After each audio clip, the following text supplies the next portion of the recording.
Hello everyone and welcome to our this class.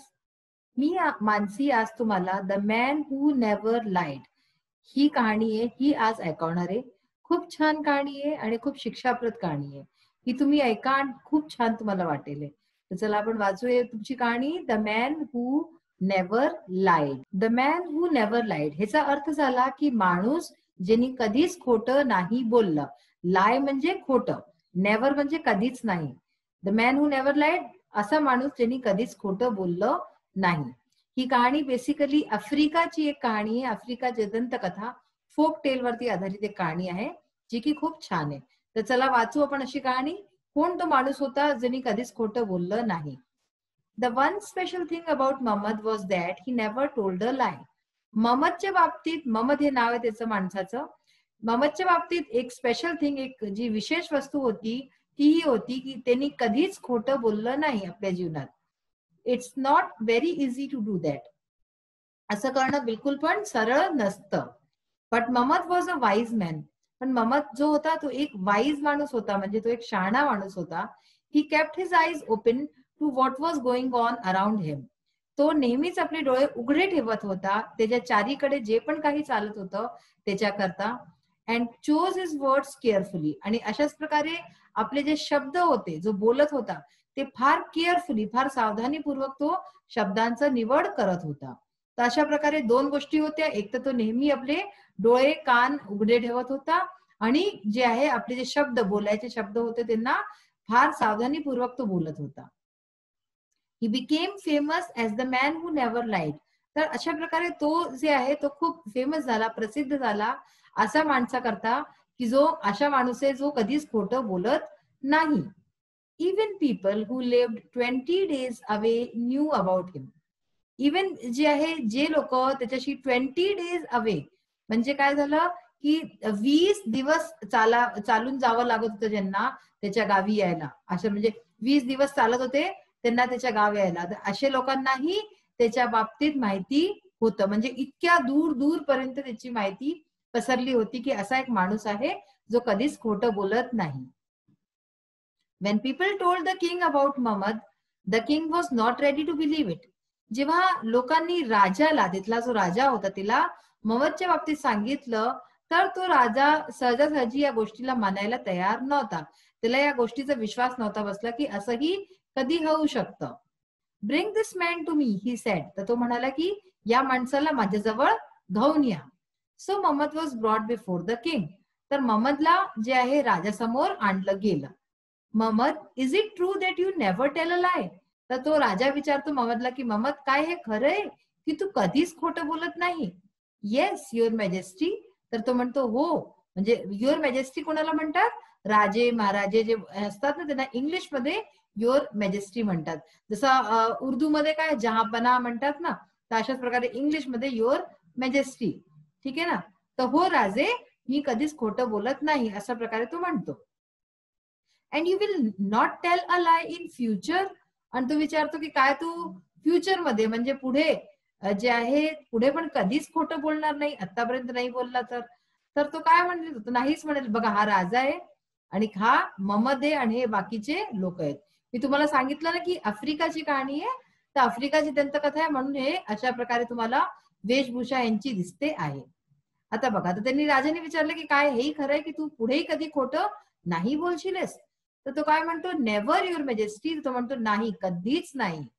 The king looked at Mohammed thoughtfully. किंगनी, राजानी त्या महम्मदकडे खूप विचार करून बघितलं. थॉट म्हणजे काय असतं? विचार. थॉटफुली म्हणजे खूप विचारपूर्वक बघितलं.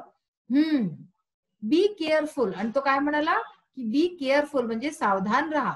Sometimes we don't even know how the lie gets on our tongue. कधी कधी काय होतं की आपल्याला कळतच नाही आणि खोटं आपल्या न जाणता सुद्धा आपण खोटं बोलून देतो. म्हणून तो म्हणतो की बी केअरफुल, सावधान राहा.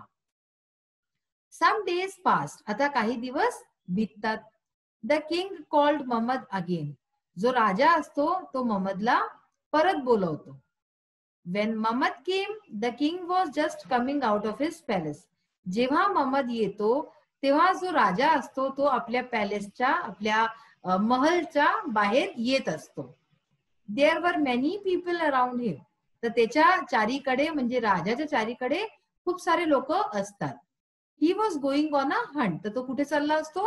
हंट वरती म्हणजे शिकारीवरती चालला असतो. कोण चालला असतो शिकारीवर? राजा.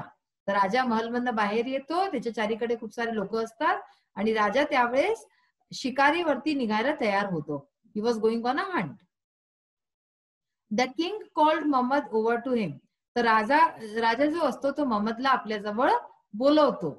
Mohammed, I am going on a hunt and then to my summer palace. तर तो मोहम्मदला सांगतो की मोहम्मद, मी जे आहे मी हंट वरती, मी शिकारवर चाललो आहे आणि त्याच्यानंतर मी आपल्या समर पॅलेस मध्ये जाईन. समर म्हणजे काय असतं? उन्हाळा. ठीक आहे ना. तर राजे महाराजांजवळ तर खूप राहायचा पैसा, तर त्यांचे उन्हाळ्याचे महल अलग राहायचे, पावसाळ्याचे अलग राहायचे. तर तो म्हणतो की त्याच्यानंतर मी हंटिंग करून येईन, शिकार करून येईन, त्यानंतर मी आपल्या गरमी उन्हाळ्याच्या पॅलेसमध्ये म्हणजे महलमध्ये जाईन. The king spoke age he walk toward his horse. हे जो बोलत होता तो आपल्या घोड्याकडे जाता जाता हे सगळं तो बोलत होता. घोड्याकडे जाता जाता तो म्हणाला की मी जे आहे शिकारीवरती जातोय आणि त्यानंतर मी आपल्या उन्हाळ्याच्या जे आहे पॅलेसमध्ये, उन्हाळ्याच्या महलमध्ये जाईन. He held the horse men and put his left foot in the stirrup. आता त्यांनी काय केलं, जेव्हा तो घोड्याजवळ येऊन गेला तर त्यांनी काय केलं, हॉर्स मेन. हॉर्सेस मेन म्हणजे हॉर्स, घोड्याचं जे असतं ना ते धरतो, त्याला धरून बसतो आपण. मेन म्हणजे गळ्याच्या इथे असं धरलं त्यांनी तिथे घोड्याच्या आणि काय केलं, put is left foot. Left foot म्हणजे डावा पाय आपला. स्टिरअप, स्टिरअप काय असतं, ज्याच्यावरती पाय ठेवून मग आपण घोड्यावरती चढतो. तर आपला डावा पाय, लेफ्ट पाय जो आहे आपला तो त्याच्यात टाकला. नॉर्मली काय असतं की आपण आपला, जर आपल्याला चढायचं असतं तर आपण आपला उजवा पाय टाकतो, राईट वाला फूट असतो ना तो टाकतो. पण ह्यांनी काय केलं, ह्यांनी आपला लेफ्ट फूट टाकला, ह्यांनी आपला डावा पाय टाकला. Then he turn to Mohammed and said. आणि त्याच्यानंतर तो मोहम्मदकडे वळला आणि त्यांनी सांगितलं, बोलला तो, now run to the summer palace. आता तू धावून माझ्या उन्हाळ्याच्या महलमध्ये जा and tell the queen to prepare a big feast for me and my people, including you, Hari. तर तो म्हणाला की तू आता धावून माझ्या त्या उन्हाळ्याच्या पॅलेसमध्ये, उन्हाळ्याच्या महलमध्ये, समर पॅलेसमध्ये जा आणि तिथे ती राणी असेल माझी, तिला सांग प्रिपेअर अ बिग फीस्ट, की एक खूप मोठस फीस्ट म्हणजे काय, जेवण, आयोजन है ना, खूप छानसा स्वयंपाक तयार कर माझ्याकरता म्हणजे राजाकरता आणि माझ्या लोकांकरता, इन्क्लुडिंग यू, आणि तू पण सामील असशील त्याच्यात. तर आमच्या सगळ्यांकरता तिला म्हण खूप छानशी दावत अशी तयार कर. हरी म्हणजे काय, घाई, खूप लवकर घाई कर तू, असं तो म्हणाला. Mohammed turned around and hurried to the summer palace. तर मोहम्मद काय केलं, मोहम्मदनी वळला आणि हरीड म्हणजे खूप घाईनी तो आपल्या त्या समर पॅलेसमध्ये गेला, त्या उन्हाळ्याच्या महलमध्ये गेला. When he left the king began to laugh. आता काय झालं, जसाच तो वळून पळाला तिकडे महलकडे, हा राजा जोराजोराने हसू लागला. लाफ म्हणजे काय, हसणं, जोराजोराने हसू लागला. I am not going anywhere today. तो म्हणाला की मी तर आज कुठेच नाही जाते. Just wait till Mohammed tells this lie to the queen. बस नुसतं थांबा थोडस, जेव्हापर्यंत मोहम्मद जो आहे हे खोटं नाही बोलत राणीशी. म्हणजे काय समजत आलं की हे सगळी ह्याची जी आहे ती चाल असते राजाची.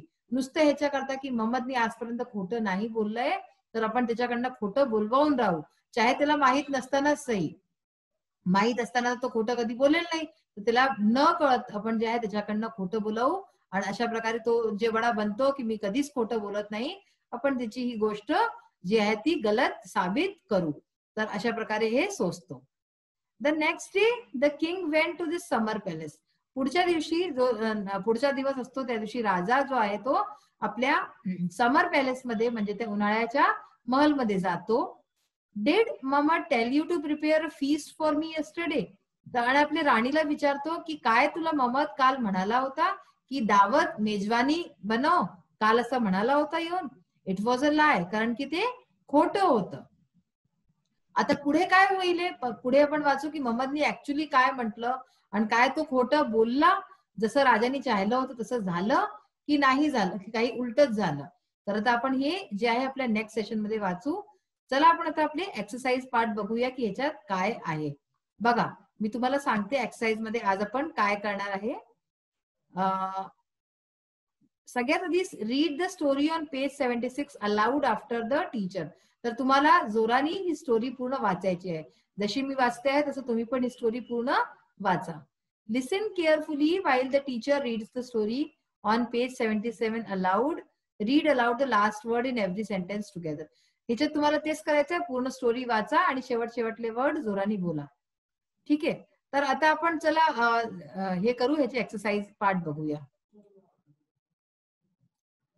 तर सर्वात आधी तुमचा क्वेश्चन नंबर 4 आहे हा, find the opposites of the following from the lesson.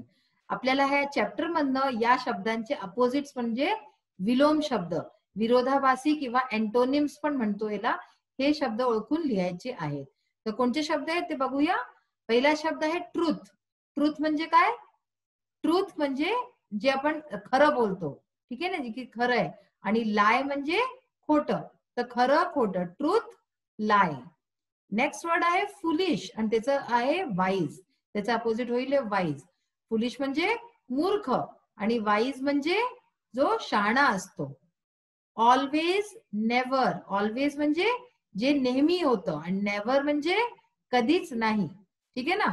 Mohammed never told a लाय म्हणजे मोहम्मदनी केव्हाही खोटं बोललं नाही. Past future. पास्ट म्हणजे काय? जे होऊन चुकलेलं असतं आणि फ्युचर म्हणजे जे होणार आहे. तर past future. Tomorrow yesterday. Tomorrow म्हणजे जो येणार आहे, जो येणारा दिवस असतो त्याला आपण टुमॉरो म्हणतो आणि जो होऊन चुकलेला दिवस असतो त्याला आपण येस्टरडे म्हणतो. म्हणजे मराठीत आपण म्हणतो टुमॉरो म्हणजे उद्या आणि येस्टरडे म्हणजे काल. More less. मोर म्हणजे जास्ती, लेस म्हणजे कमी. ठीक आहे. तर हे अशा प्रकारे हे अपोजिटचे यांना तुम्ही नीट प्रकारे लर्न करून घ्या. आता बघा, form as many words as possible by combining one word each from A and B. आपल्याला हे ए चे शब्द आणि बी चे शब्द मिळवून नवीन नवीन शब्द बनवायचे आहेत, जितके जास्तीत जास्त होऊ शकेल. तर आपण काय करू याच्यात, जसं की ए चा आपण घेतला नो आणि नो बरोबर थिंग, नथिंग, नो बडी, नो वन आणि नो वेअर. अशाच प्रकारे एव्हरी आणि एनीचे करू आणि ह्याचे अर्थ पण मी तुम्हाला बरोबर सांगत जाईन ताकी तुम्ही ते समजून घ्या. पहिला शब्द आहे नथिंग. नथिंग म्हणजे काहीच नाही. मग आला नो बडी. नो बडी म्हणजे कुणीच नाही. No one.